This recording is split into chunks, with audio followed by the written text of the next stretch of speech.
বিসমিল্লাহির রহমানির রহিম। রব্বি ইশরাহ লি সাদরি ওয়াইসির লি আমরি ওয়াহলুল উকদাতাম মিন লিসানি ইয়াফকাহু কাওলি। আসসালামু আলাইকুম ওয়া রাহমাতুল্লাহ। সবাইকে আপনাদের স্বাগতম জানাচ্ছি। আমি অনেকদিন ধরেই ভাবছিলাম এমন একটি বিষয়ের উপর আলোচনা করার জন্য, যাতে করে আমরা সবাই উপকৃত হতে পারি। আপনারা দেখছেন ব্যাকগ্রাউন্ডে যে বইটির নাম হচ্ছে the prophet's methods of correcting people's mistake. আসলে আমাদের নবী মুহাম্মদ সাল্লাল্লাহু আলাইহি ওয়াসাল্লাম কিভাবে মানুষের ভুল ত্রুটিগুলো সংশোধন করেছেন, কি উইজডমের সাথে করেছেন, সেগুলো আমাদের জানা খুবই জরুরি। সেটা চিন্তা করে আমি ভাবলাম যে এই বিষয়ের উপর আমরা আলোচনা করতে পারি, এবং আমি এই বইটি বেছে নিয়েছি। এখানে খুব সুন্দরভাবে যিনি লিখেছেন মোহাম্মদ সালিহ আল মুনাজ্জিদ, অনেক সুন্দর করে জিনিসটা পয়েন্ট আকারে লিখেছেন। তো ইনশাআল্লাহ আমরা এই বিষয়ে আজকে আলোচনা করবো, এবং আমি ভিডিওটাকে কয়েকটি পর্বে আমি আসলে ভাগ করেছি, অল্প অল্প করে, যাতে আমরা সুন্দর করে এগিয়ে যেতে পারি এবং বুঝতে পারি। আরেকটি বিষয় হচ্ছে যে আজকে আমি কিভাবে রাসূল সাল্লাল্লাহু আলাইহি সাল্লাম মানুষের ভুল ত্রুটি সংশোধন করেছেন সেটা আলোচনা করার আগে যে বিষয়গুলো আলোচনা করা দরকার, সেটা হচ্ছে কোনো সংশোধনের আগে কি কি বিষয় বিবেচনা করা দরকার। আমাদের বিবেচনা আনতে হবে যে ওকে, আমি মানুষের যদি ভুলগুলো সংশোধন করতে চাই, আমি এই বিষয়গুলি বিবেচনা আনছি কিনা, সে পূর্ববর্তী যে বিবেচনা করতে হবে, এরকম কিছু বিষয় আমরা আজকে আলোচনা করব। এখানে অনেকগুলো পয়েন্ট আছে, তো আজকে আমি 5টি বিষয় আলোচনা করব। চলুন দেখা যাক।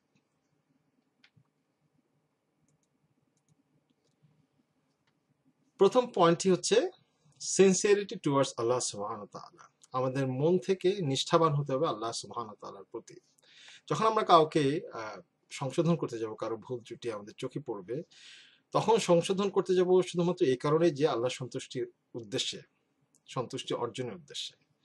এই কারণে যা যে আমি কারোর কাছ থেকে বেশি বুঝি, বা আমি আমার রাগ বা আমার অভিমান থাকতে পারে কারোর প্রতি, সে রাগের কারণে আমরা যাতে কাউকে সংশোধন না করি, এবং কাউকে যাতে ইমপ্রেস করার জন্য আমরা সংশোধন না করি।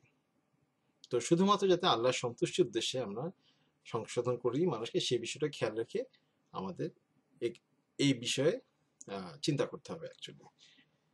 চলুন আমরা সেকেন্ড পয়েন্টে যাই। Makes mistakes is part of human nature. Actually making mistakes is part of human nature. আসলে আমাদের এই জিনিসটাও বিবেচনা আনা দরকার যে আমরা মানুষ মাত্রই ভুল করি, আমরা গুণাকার মানুষ। আমরা সবসময় সব সঠিক কিছু করে এগিয়ে যাব সেটা না।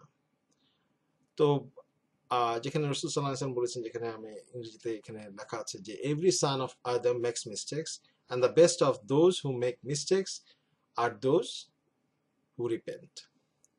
তো আমাদের এই জিনিসটা প্রথমে স্বীকার করে নেওয়া উচিত, এবং অ্যাকচুয়ালি মানসিকভাবে প্রস্তুতি থাকা উচিত যে মানুষ ভুল করবেই। তো আমাদের সেই ভুলগুলো মেনে নিয়ে কিভাবে মানুষকে সংশোধন করতে পারে সেটাই আমাদের চিন্তা করতে হবে। এমন না যে ও মানুষটা কেন ভুল করলো, কিভাবে ভুল করতে পারলো, এই মানুষটা, সে মানুষ আমার কাছে মানুষ হতে পারে, দূরের মানুষ হতে পারে, কিন্তু আমাদের চিন্তা করতে হবে যে মানুষ মাত্রই ভুল করে, মানুষ ভুল ত্রুটি নিয়ে মানুষ। সো আমরা সেই বিষয়টা বিবেচনায় রেখে তখন আমরা আগাবো এই বিষয়ে। যে আমরা যদি চিন্তা করি যে ঠিক আছে, সে মানুষটা ভুল করতেই পারে, তো চলুন আমরা কিভাবে মানুষটাকে সংশোধন করা যায় আমরা এই বিষয়টা দেখি। এই চিন্তা ভাবনা থেকে আমাদের কিন্তু মানুষটাকে সংশোধন করতে হবে। এমন না যে সে কখনোই ভুল করতে পারে না, বা কিভাবে করতে পারলো এই ভুল চিন্তাই করা যায় না, আমরা এভাবে চিন্তা করি। আসলে এই জিনিসটা আমাদের ঠিক হবে না। এই ধরনের বিবেচনা আমাদের আনা উচিত, যেটা এখানে বলা হচ্ছে, রাসূল সাল্লাল্লাহু আলাইহি ওয়াসাল্লাম যেভাবে বলেছেন এখানে। থার্ড পয়েন্ট হচ্ছে যে যদি মিস্টেকটা খুব সিরিয়াস হয়, তাহলে আমাদের ওইভাবে সিরিয়াসলি নিতে হবে জিনিসটা। মানে রাসূল সাল্লাল্লাহু আলাইহি ওয়াসাল্লাম সবসময় যে বিষয়টি মিস্টেক করা হয়েছে, ওই গুরুত্ব দিতেন বিষয়টির উপরে, যে এই বিষয়টা অনেক গুরুত্বপূর্ণ। যেমন হচ্ছে যে শিরক করা, এই শিরক জিনিসটা অনেক ইম্পর্টেন্ট। তখন উনি এই শিরক যখন দেখতেন, তখন এই বিষয়ে সংশোধনের জন্য উনি বেশি গুরুত্ব দিতেন এবং বেশি উদ্যোগী হতেন।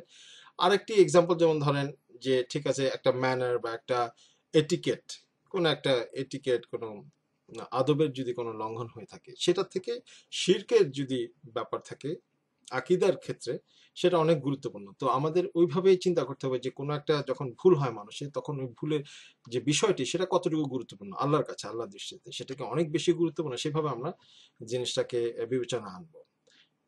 কম গুরুত্বপূর্ণ হলে তখন আমরা সেভাবে জিনিসটাকে বিবেচনা এনে আমরা সংশোধনের ক্ষেত্রে আমাদের উদ্যোগ গ্রহণ করব। তারপরে যে পয়েন্টটা আসছে যে taking into account the position of the person who is striving to correct the mistake. এখানে আমাদের বুঝতে হবে যে আসলে যিনি অ্যাডভাইস করছেন তার অবস্থান কি, যাকে অ্যাডভাইস করা হচ্ছে তার প্রতি।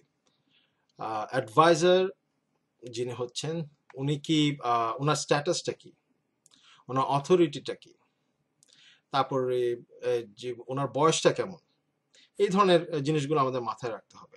যেমন ধরা হচ্ছে যে ফর এক্সাম্পল একজন বাবা যদি তার সন্তানকে সংশোধন করে, তার বাবা এবং সন্তানের যে সম্পর্ক এবং অথরিটির যে বিষয়টা সেটা একরকম, এবং টিচার এবং তার স্টুডেন্টকে যদি সংশোধন করে, তাদের সম্পর্ক, পারস্পরিক সম্পর্ক এবং অথরিটির বিষয়টাও একরকম।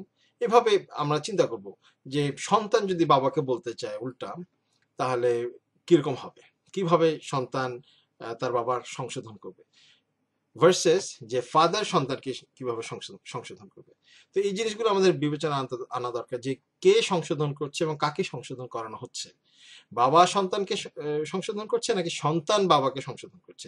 তো সেটার এই সম্পর্কের উপর এবং অথরিটির উপর নির্ভর করে আমরা জিনিসটাকে বিবেচনা আনবো যে সংশোধনের ধারাটা বা প্রকৃতিটা কেমন হবে। তারপর বয়সটা যদি আমি ধরি, ঠিক আছে, আমি যদি বয়সে বড় হই, স্বাভাবিকভাবে বয়সে যারা বড় তাদের কাছ থেকে ছোটরা শিখবে। তো সেইভাবেও আমরা জিনিসটা বিবেচনা আনতে পারি।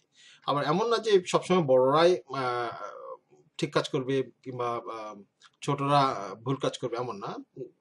এমন হতে পারে যে বড়রা ভুল করতে পারে এবং ছোটরা ঠিক কাজ করতে পারে। সেক্ষেত্রে আমাদের ওই সংশোধনী যে প্রকৃতিটা সেটাও আমাদের ভাবে বিবেচনা আনতে হবে যে কিভাবে করব, যদি বয়সে ছোট হয় কিভাবে করব, বয়সে বড় হলে কিভাবে করবো, এভাবে। তারপরে দেখা যাচ্ছে যে পরিচিতিটা, যে কেউ যদি আগন্তুক হয়, অপরিচিত একটা মানুষ হয়, সে যদি একটা ভুল দেখে সে কিভাবে সংশোধন করবে। আর যদি কোনো মানুষ পরিচিত হয়, আমার বন্ধু হতে পারে, আমার প্রতিবেশী হতে পারে, এমন যদি হয়, ঠিক আছে, তাহলে আমি সংশোধনের ধারাটা বা প্রকৃতিটা কিরকম হবে সেই জিনিসটা নির্ভর করে যে পরিচিতিটার উপরে।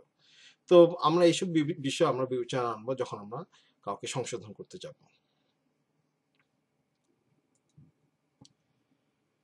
এরপরের বিষয় যেটা হচ্ছে যে যে যাকে আমরা সংশোধন করছি তার মানসিক বা তার জ্ঞানের অবস্থাটা কি ছিল যখন সে ভুলটা করছে, তখন কি সে জেনে ভুল করছে না না জেনে ভুল করছে, সেই জিনিসটা আমাদের জানা বা আমাদের কনসিডারেশন আনা উচিত। যেমন ধরেন এখানে বলা হচ্ছে making A distinction between one who earns out of ignorance and one who earns despite his knowledge. তো এখানে একটা উদাহরণে ইংরেজিতে এখানে দেওয়া আছে যে রাসূল সাল্লাল্লাহু আলাইহি ওয়াসাল্লাম নামাজ পড়াচ্ছেন, এক সাহাবী তখন কথা বলে উঠলেন। উনি জানতেন না যে নামাজের মধ্যে কথা বলা নিষেধ। তো উনি খুব বিরক্ত হচ্ছিলেন যে অন্যান্য সাহাবীরাও এটা প্রোটেস্ট করছিল এক ভিন্নভাবে, যে নিজের যে থাই এর মধ্যে ক্ল্যাপ করে বা নিজের যে হাঁটু বা নিজেদের যে থাই যেটা বলে পায়ে, এখানে তালির মতো আওয়াজ করে ওনারা নিষেধ করছিলেন যে কথা বলো না।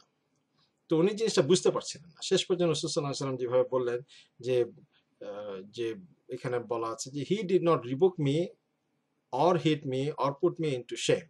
He just said, Rasul Sallallahu Alaihi Wasallam just said, this prayer should contain nothing of the speech of men. It is only for tasbih and takbir, saying Subhanallah and Allahu Akbar and recitation of the Quran. দেখা যাচ্ছে রাসূল সাল্লাল্লাহু আলাইহি ওয়াসাল্লাম ওনাকে বলেননি, সরাসরি কোনো কিছু বলেননি, ওনাকে অপদস্থ করেননি। উনি একটা জেনারেল স্টেটমেন্ট দিয়েছেন এবং বলেছেন যে নামাজ, সালাহ, মানুষের কথা থাকবে না, এখানে সালার মধ্যে কোনো মানুষের কথা থাকবে না, এখানে শুধু তাসবিহ, তাকবীর এবং রিসাইটেশন অফ কোরআন থাকবে। তো এইভাবে উনি মানুষকে সংশোধন করেছেন। তো এই জিনিসটা পয়েন্টটা হচ্ছে যে এই যে মানুষটা যে ভুল করলো সেটা কি সে ইগনোরেন্সের কারণে করলো নাকি সে জেনে বুঝে করলো। তো আমরা যখন মানুষকে সংশোধন করবো এই জিনিসটা আমাদের মাথায় আনতে হবে, এই বিবেচনাটা আমাদের রাখতে হবে। তো এই 5টা বিষয় আজকের মতো করে আমরা আলোচনা করলাম। আশা করি আপনাদের ভালো লেগেছে। ইনশাআল্লাহ ভবিষ্যতে পরবর্তীতে আরো বিভিন্ন বিষয় বিভিন্ন পয়েন্ট নিয়ে আমরা আলোচনা করব ইনশাআল্লাহ। তো ভালো থাকবেন, আমাদের জন্য দোয়া করবেন। আসসালামু আলাইকুম রহমতুল্লাহ।